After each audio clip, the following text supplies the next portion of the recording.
Hey, sixth graders. Today you're going to get 2 lessons in one.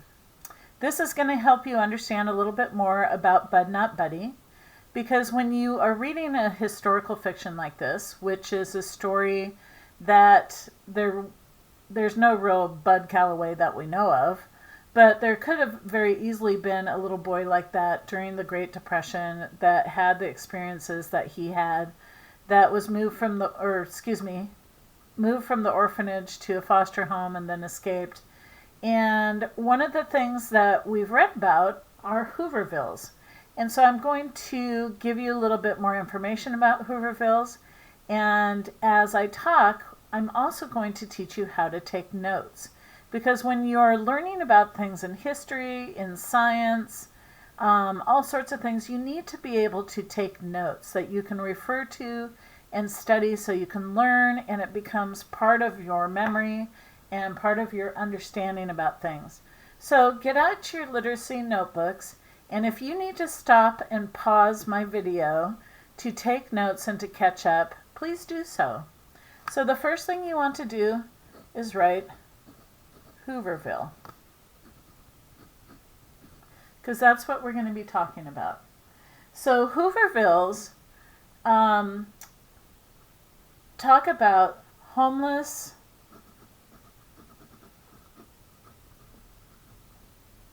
camps, and at the time they were called shanty towns,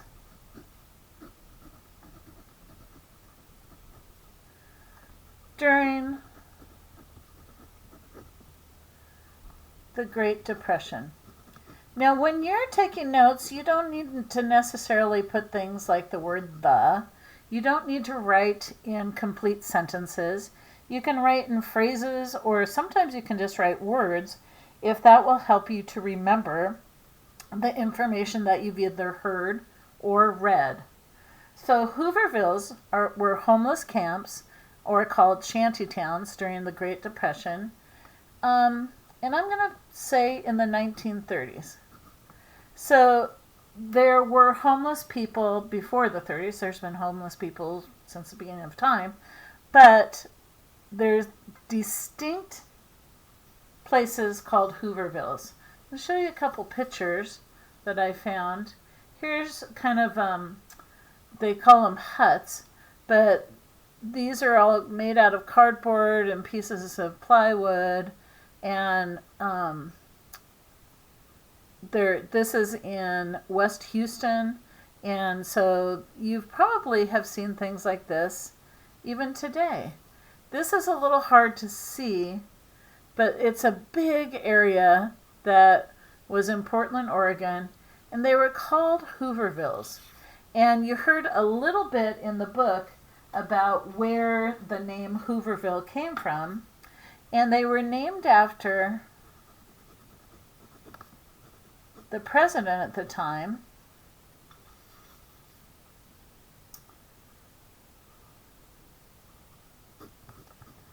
who a lot of people blamed for the Great Depression, for the stock market crash, for different things. President, it's kind of good to know his first name, Herbert Hoover. It's a mouthful. And it kind of stuck. So Hoovervilles were named after President Hoover, who they blamed for these things. And there were other things that were named after him that the people who lived in these Hoovervilles had. And so there was a Hoover blanket that wasn't really a blanket, but people often use newspapers to cover themselves up, that once they get kind of wrinkled and worn, they act kind of like a piece of cloth. A Hoover flag was not a real flag. It was an empty pocket turned inside out.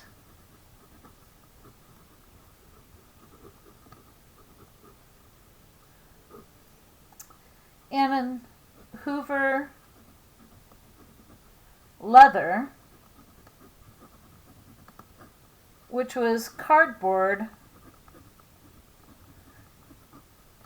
put in a shoe when somebody's shoe would wear out.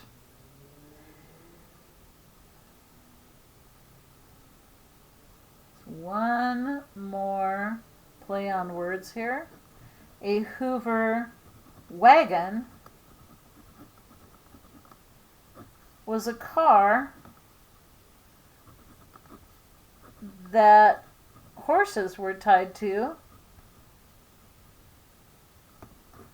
because the engine was taken out.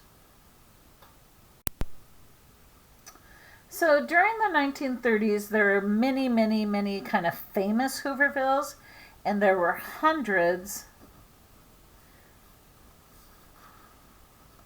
in the U.S. And one source I read says hundreds of thousands of people, kids, moms, dads, grandparents, lived in Hoovervilles. Some of the most famous Hoovervilles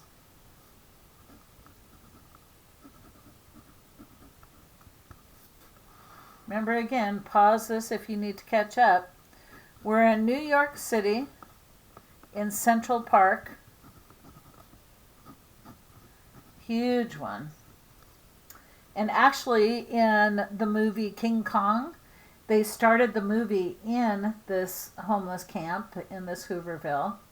There was also one in the Riverside Park. In Seattle, there were 8 Hoovervilles. I'm going to put HV for Hoovervilles during the 1930s. The largest ones were down on the tidal flats down in Elliott Bay at the Port of Seattle, and it lasted from 1932 to 1941. And you can write that down if you want to. The largest one in the U.S. was in St. Louis, where the big arches. It had the largest one. It had 4 distinct sectors, 4 distinct areas, and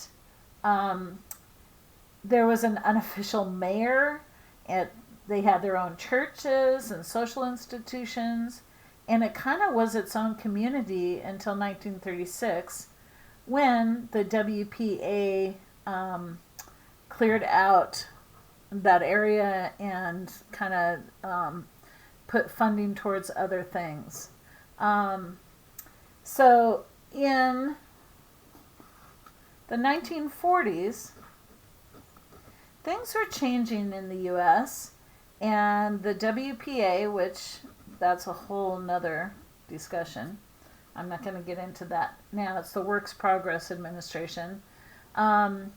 Provided jobs for a lot of the hundreds of thousands of people, for dads, and they eradicated programs to destroy the Hoovervilles and would find people housing, and that's when low-income housing kind of started. And so these Hoovervilles kind of dissipated. They kind of melted into the landscape. Now, what's interesting about Hoovervilles is when I was a kid growing up, there were lots of movies and comics and books and things that kind of romanticized Hoovervilles and made them kind of fun and made characters that were funny, and so they were never a scary place for me as I was learning about them.